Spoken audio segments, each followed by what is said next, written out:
What I'm seeing is an increasing awareness in both the United States, which is the largest consumer of genetically modified food. I mean, they generate most of the GE crops, and the main two ones continue to be, after 30 years, it's still GE corn, BT corn, and GE soy, both of which are Roundup ready. They're patented. This is the genetic modification. The main genetic modification that has occurred is to make them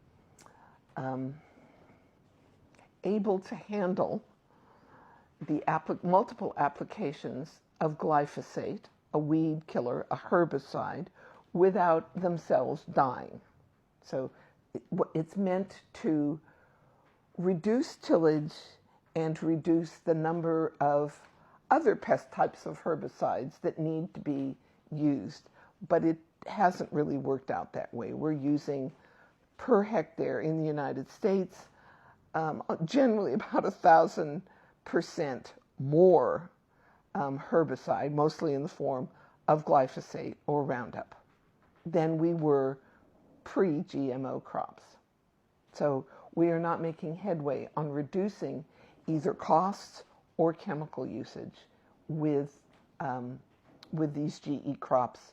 They are commodity crops, which means for the most part, some people say 85 to 95% of them are actually either fed to animals in confinement operations, livestock fattening factories in the United States or in Argentina or Brazil, or they are used for fuel.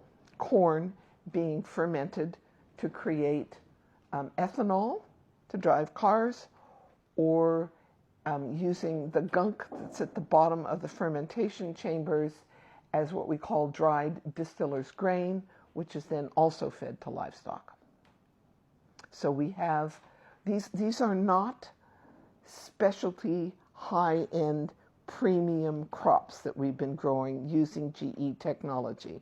They are not what the people will purposefully want or desire from New Zealand. We cannot, it is not a wise choice to move into allowing wholesale genetic modification, particularly of our food.